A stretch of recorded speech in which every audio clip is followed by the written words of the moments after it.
नमस्कार। आपका अखबार के YouTube चैनल पर आपका स्वागत है। मैं हूं प्रदीप सिंह। महत्वाकांक्षा एक दुधारी तलवार है। अच्छी भी होती है, बुरी भी होती है।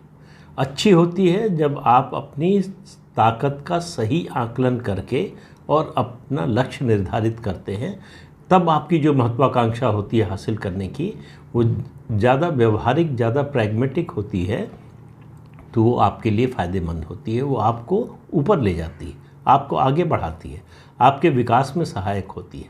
लेकिन महत्वाकांक्षा अगर सिर्फ सपना है आपका और उसके लिए आपने कोई तैयारी नहीं की है, आपका कोई ज़मीनी काम नहीं है और आपके पास उसकी क्षमता योग्यता नहीं है और उस क्षमता योग्यता को विकसित करने की कोशिश भी नहीं की है आपने, सिर्फ महत्वाकांक्षा है, तो वो आपको रुलाती है, वो आपको परेशान करती है, आपको निराश करती है, हताश करती है।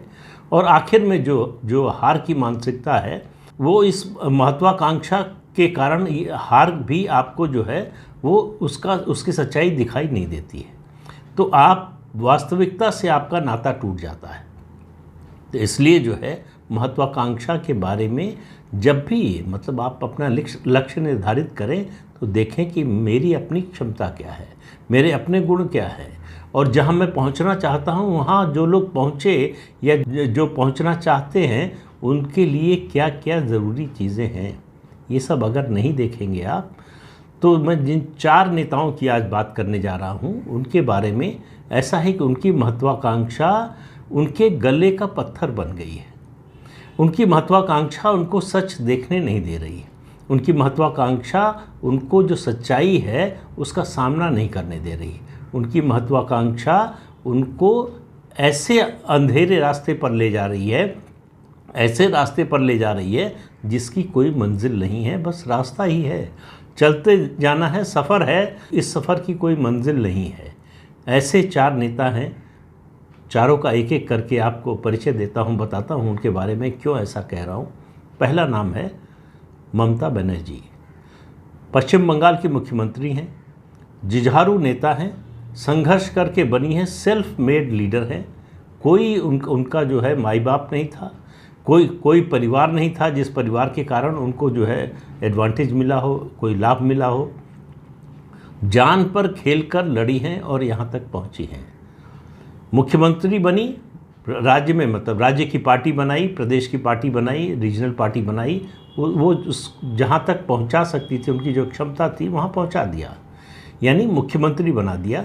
3 बार मुख्यमंत्री बना दिया, तीसरा टर्म है उनका। अब उनकी महत्वाकांक्षा जागी कि उनको लगा कि अगर हम मुख्यमंत्री बन सकते हैं तो प्रधानमंत्री क्यों नहीं बन सकते। और ये सब लोग जो मुख्यमंत्री प्रधानमंत्री बनना चाहते हैं वो उदाहरण देते हैं नरेंद्र मोदी का, कि अगर नरेंद्र मोदी मुख्यमंत्री रहते हुए प्रधानमंत्री बन सकते हैं तो हम क्यों नहीं बन सकते। बाकी चीज़ें भूल जाते हैं कि नरेंद्र मोदी ने उसके लिए तैयारी क्या की, उनका संगठन कितना बड़ा था, उनके साथ जो है राष्ट्रीय स्वयंसेवक संघ जैसा दुनिया का सबसे बड़ा NGO स्वयंसेवी संगठन जो है उनके समर्थन में था। उनकी पार्टी का जनाधार, उनकी पार्टी का अलग अलग राज्यों में विस्तार, भौगोलिक, सामाजिक, उस सब को इग्नोर कर देते हैं। सिर्फ एक बात देखते हैं कि नरेंद्र मोदी मुख्यमंत्री थे और प्रधानमंत्री हो गए, तो हम मुख्यमंत्री हैं तो हम भी प्रधानमंत्री हो सकते हैं। ये जो कैलकुलेशन है ये आपको मतलब अंधे कुएं में छलांग लगाने जैसा होता है, जो ममता बनर्जी के मन में पहले से रहा होगा, लेकिन ये प्रस्फुटित हुआ 2021 के विधानसभा चुनाव के बाद, जब वो विधानसभा का चुनाव जीती तीसरी बार और पहले से ज़्यादा बहुमत से। तो उनको लगा कि अब पूरा देश उनका इंतज़ार कर रहा है। उनको लगा कि इसी साम्राज्य के इंतज़ार में ये भारतवर्ष बैठा हुआ था और मैं तो पहुंच गई हूं, तो अब मुझे कौन रोकेगा। मेरा अश्वमेध यज्ञ का घोड़ा निकलेगा और हर राज्य से होता हुआ सीधे दिल्ली में स्थापित हो जाएगा, हम मुझे स्थापित कर देगा। उन्होंने मिलना जुलना शुरू किया। उन्होंने प्रशांत किशोर जैसे जो है पॉलिटिकल स्ट्रेटजिस्ट की सेवा लेना शुरू की और प्रशांत किशोर ने उनको सपना दिखाना शुरू किया कि आप प्रधानमंत्री पद की दावेदार बन सकती हैं, प्रधानमंत्री भी बन सकती हैं अगर सबको जोड़ सकें। तो उन्होंने जोड़ने का प्रयास शुरू किया। लेकिन धीरे धीरे जैसे जैसे समय बढ़ने लगा उनको अंदाज़ा होने लगा कि ये रास्ता इतना आसान नहीं है। पहले गोवा, उसके बाद मणिपुर और फिर राष्ट्रपति चुनाव, उपराष्ट्रपति चुनाव, उनको समझ में आ गया कि उन्होंने जो रास्ता चुना, उन्होंने जो सपना देखा और दिखाया गया उनको, उसको पूरा करना इतना आसान नहीं है। अब मुश्किल ये है कि प्रधानमंत्री पद तो छोड़िए, राज्य में उनकी पार्टी और वो खुद जो है लगातार घिरती जा रही हैं। अपने ही घर में उनके घिर जाने की पूरी तैयारी हो चुकी है, या बल्कि कहें घिरना शुरू हो चुकी है।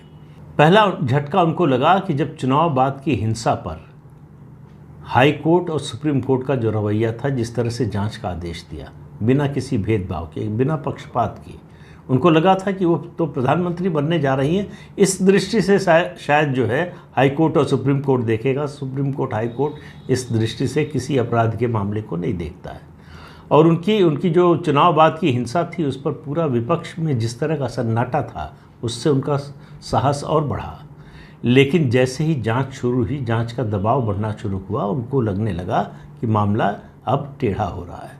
दूसरा झटका लगा जब उनके निकट सहयोगी, मंत्रिमंडल के साथी और पार्टी के वरिष्ठ नेता पार्थ चटर्जी की सहायक के यहाँ से, जो उन्हीं का फ्लैट था, पार्थ चटर्जी का ही, वहाँ से 50 करोड़ रुपए नकद मिले। और वो दृश्य मैं बार बार कहता हूँ, देखिए उसका बड़ा असर होता है। वो दृश्य जिन लोगों ने देखा बंगाल में, बंगाल के बाहर, उनको समझ में आ गया कि दाल में कुछ काला है। जिनको ममता बनर्जी की ईमानदारी पर पूरा भरोसा था, उनके मन में भी शंका उत्पन्न हो गई। फिर अनुव्रत मंडल, उनके जो दाहिना हाथ थे, उनकी गिरफ्तारी, किसमें? कैटल स्मगलिंग में, मतलब गोवंश की तस्करी के मामले में। अब ये दो मुद्दे ऐसे हैं जिसको डिफेंड करना ममता बनर्जी के लिए पब्लिक में बहुत मुश्किल है। तीसरा, उनके अपने भतीजे का कोयला और माइनिंग जो घोटाला है, उसमें इन्वॉल्वमेंट का आरोप, ईडी की पूछताछ, ये दो घटनाओं ने ममता बनर्जी को थोड़ा अंदर से हिला दिया था। लेकिन तीसरी घटना और तीसरा धक्का जो उनको लगा है, उसके बाद मुझे नहीं लगता कि वो प्रधानमंत्री बनने के बारे में इस समय सोच भी रही होंगी। और तीसरा है 13 सितंबर को, इसी साल, अभी इसी महीने, बीजेपी का नबन्ना चलो अभियान, नबन्ना जो है स्टेट सेक्रेटेरिएट है, उसको घेरने का अभियान। पूरे प्रदेश से जिस तरह से बीजेपी के कार्यकर्ता निकले और आम पब्लिक जिस तरह से जुड़ी, और जिस तरह का अत्याचार पश्चिम बंगाल की पुलिस ने किया, उसके बावजूद उस अभियान का कामयाब होना, ये ममता बनर्जी के लिए ज़्यादा बड़ा झटका है। क्योंकि जब तक नेताओं के बयान और जब तक ये ईडी और सीबीआई की कार्रवाई थी, उनके पास एक हल्का जो है सतही बचाव ये था कि ये जो है पॉलिटिकल वेंडेटा है, नेता ऐसे ही बयान देते रहते हैं, ये हमारी कामयाबी से चिढ़ते हैं, ये इनके पास कोई जवाब नहीं है ज़मीन पर। ये सब आरोप वो लगा सकती थी, अब नहीं लगा सकती। जिस तरह से बीजेपी का कैडर उठकर खड़ा हुआ है और उसके समर्थन में लोग निकल कर आए, यानी डर छोड़कर बाहर निकले हैं सड़क पर। ये वही दृश्य हैं जो ममता बनर्जी ने 2011 में देखा होगा, जब सीपीएम के खिलाफ ऐसे ही लोग सड़कों पर निकले थे उनके समर्थन के लिए। तो उनको मालूम है कि इसका संकेत क्या है, इसका मतलब क्या है। उस संकेत का पहला नतीजा बहुत छोटा सा है, बहुत ज़्यादा इससे पूरे प्रदेश की राजनीति को आप उसका आकलन नहीं कर सकते, फिर भी चावल के एक दाने की तरह उसको देखा जाना चाहिए। महुआ मोइत्रा की पार्लियामेंट्री कॉन्स्टिट्यूंसी कृष्णानगर में चुनाव हुए कोऑपरेटिव के, 18 में से 16 सीटें बीजेपी जीत गई। ये बात आज से पहले, अगर 2 दिन पहले, 10 दिन पहले, 3 महीने पहले कोई आपसे कहता कि बीजेपी 18 में 16 सीटें जीत सकती है, तो आप कहते कि आपका दिमाग ख़राब हो गया है, किस दुनिया में रह रहे हैं, आपको कुछ ज़मीनी हकीकत का अंदाज़ा है। लेकिन ऐसा हो चुका है, होने वाला नहीं है, हो चुका है।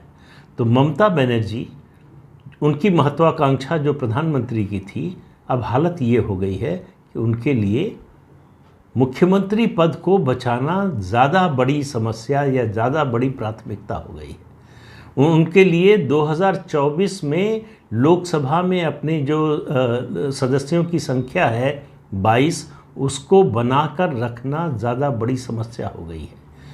जो अभी से कम मुश्किल से 15 दिन या 1 महीने पहले तक लग रहा था कि बीजेपी का लगभग सफाया हो जाएगा पश्चिम बंगाल से। सारे जो है राजनीतिक विश्लेषक इसी भाषा में बोल रहे थे। कोई 2 सीट दे रहा था, कोई 4 सीट दे रहा था, कोई कह रहा था हो सकता है एक भी न मिले। इस तरह की बातें हो रही थी। अब परिस्थिति एकदम से बदली हुई नज़र आ रही और जैसे जैसे चुनाव नज़दीक आएगा और बदलेगी, दबाव और बढ़ेगा। तो ममता बनर्जी के लिए दिल्ली का दरवाज़ा तो बंद हो गया है और उनके लिए मुश्किल हो गई है कि ऐसा न हो कि मुख्यमंत्री पद का दरवाज़ा भी बंद हो जाए। तो इसलिए उनकी चिंता अपने घर की है। घर बचाने का दायित्व उन पर आ गया है। दूसरे नेता की बात करें, दूसरे नेता हैं के चंद्रशेखर राव। तेलंगाना के मुख्यमंत्री हैं। वही दिमाग, मैं मुख्यमंत्री हूं तो मैं क्यों नहीं बन सकता।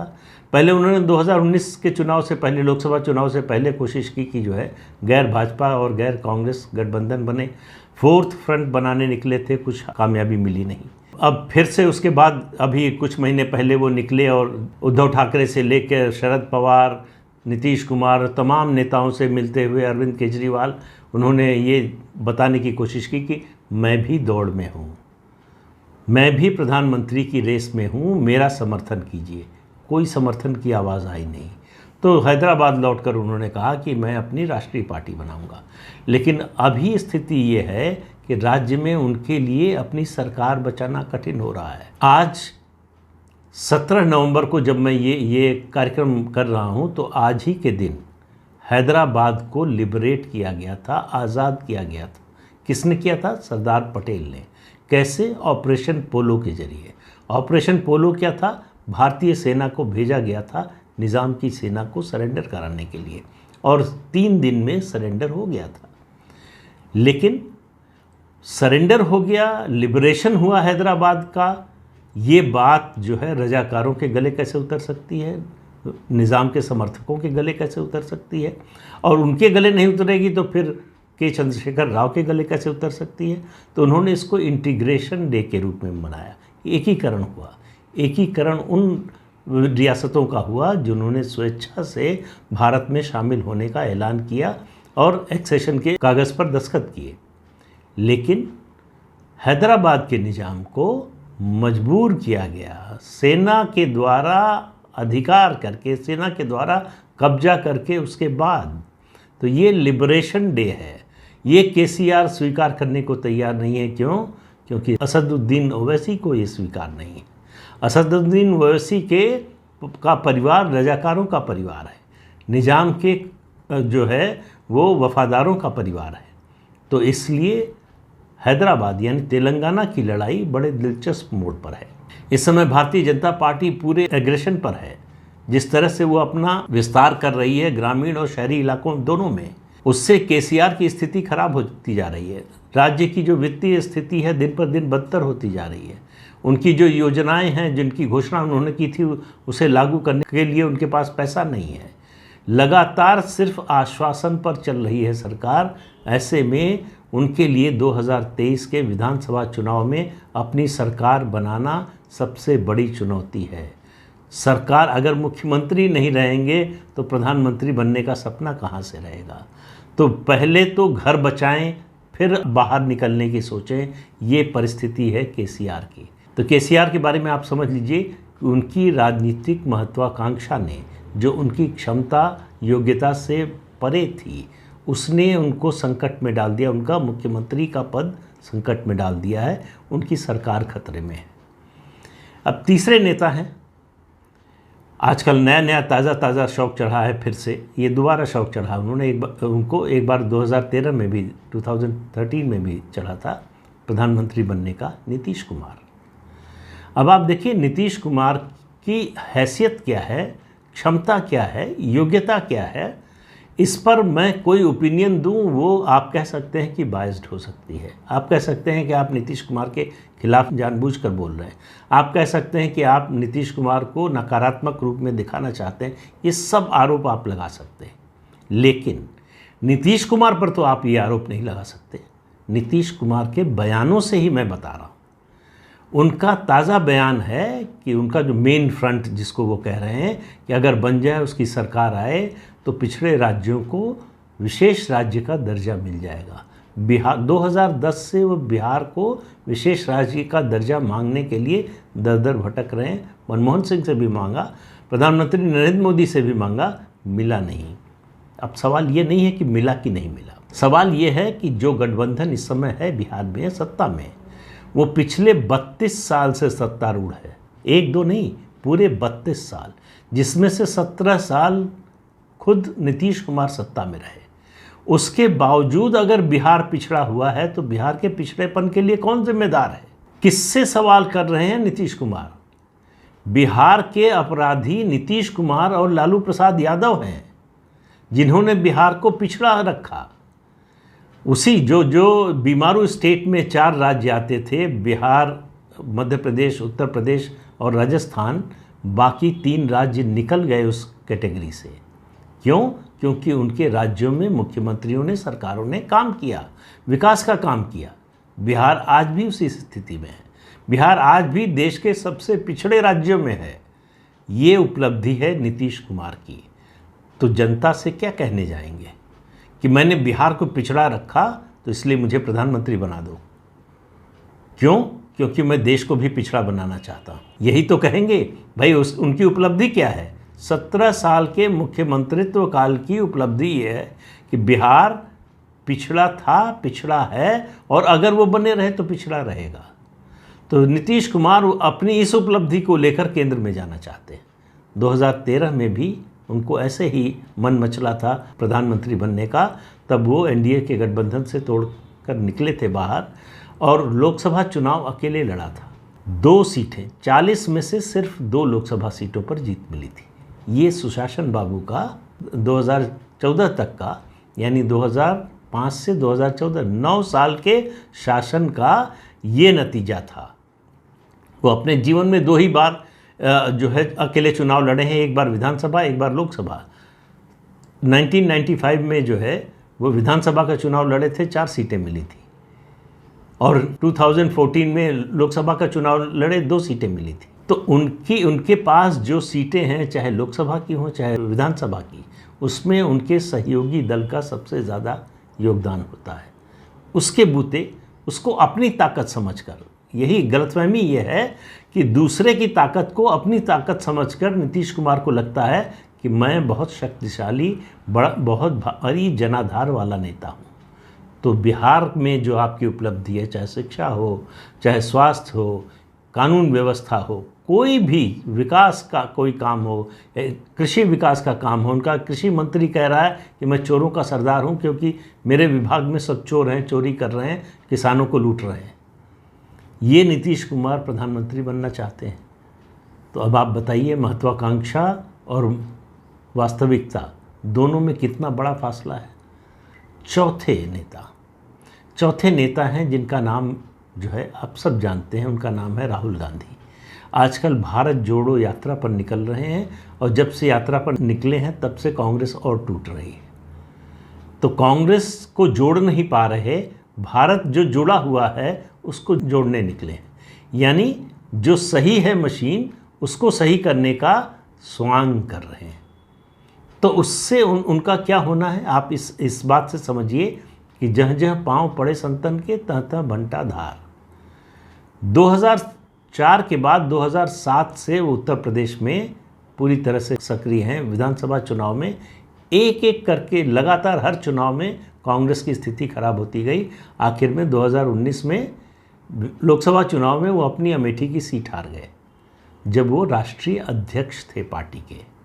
राष्ट्रीय अध्यक्ष के रूप में अपनी लोकसभा की सीट नहीं बचा पाए, और अगर केरल में मुस्लिम लीग ने समर्थन न किया होता तो वहाँ से भी लोकसभा में न पहुँच पाते।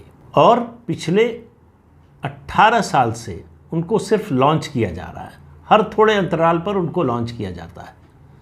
और उनकी स्थिति ये है कि उनकी पार्टी जब वो 2004 में लोकसभा में पहुँचे थे तो उनकी पार्टी की सरकार बनी थी। उसके बाद से आप देखिए 2009 केवल एक ऐसा साल था जब कांग्रेस की सीटें बढ़ी।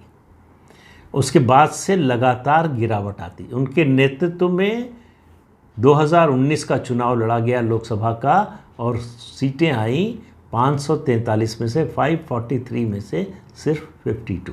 वो राहुल गांधी देश का प्रधानमंत्री बनना चाहते हैं। तो महत्वाकांक्षा में तो कोई बुराई नहीं है, लेकिन वास्तविकता से उसका कुछ तो नाता होना चाहिए। जहाँ जहाँ बीजेपी और कांग्रेस की सीधी टक्कर है, वहाँ बीजेपी का स्ट्राइक रेट 80% से ज़्यादा, 90% तक है। इससे आप अंदाज़ा लगा लीजिए। बीजेपी की सीटें अगर 303 से ज़्यादा नहीं हैं तो वो कांग्रेस की वजह से नहीं, वो दूसरी रीजनल पार्टीज़ की वजह से और दक्षिण में कर्नाटक के अलावा उसका जनाधार न होने की वजह से। उसमें कांग्रेस का कोई योगदान नहीं है। कांग्रेस बीजेपी को रोकने में जिस हालत में आज है उसमें कभी कामयाब नहीं हो सकती। लेकिन राहुल गांधी को देश का प्रधानमंत्री बनना है। क्यों बनना है? क्योंकि वो ममाज बॉय हैं, वो उनकी माँ चाहती हैं, सोनिया गांधी चाहती हैं कि बेटा प्रधानमंत्री बने। तो राहुल गांधी अपनी माँ की महत्वाकांक्षा का शिकार हैं, बल्कि उनकी कहें कि अपनी माँ की महत्वाकांक्षा के कैदी हैं। माँ चाहती हैं कांग्रेस अध्यक्ष बनने को तैयार नहीं है। माँ चाहती हैं प्रधानमंत्री बने, जनता बनाने को तैयार नहीं है। तो अब आप बताइए कि ये 4 लोग, ये इनको अगर मैं चौबे कहूँ तो ये 26 बनने की कोशिश कर रहे हैं, और मुझे नहीं लगता कि ये दुबे भी रह पाएंगे। 2024 के चुनाव का नतीजा जब आएगा तो अपने इस वीडियो को लेकर मैं ज़रूर एक समीक्षा करूंगा और फिर आपसे बात करूंगा कि आकलन कुछ सही था या नहीं था। लेकिन आज की परिस्थिति जो है उसके अनुसार मुझे लगता है कि इन लोगों के लिए, इन चारों नेताओं के लिए अपने राजनीतिक अस्तित्व को बचाए रखने की चुनौती है, उस पर खतरा है।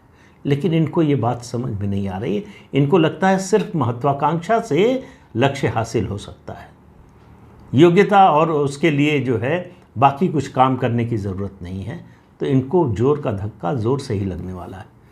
तो इस अंक में इतना ही। अगले अंक में फिर मिलेंगे किसी नए मुद्दे के साथ। तब तक के लिए इजाज़त दीजिए। नमस्कार।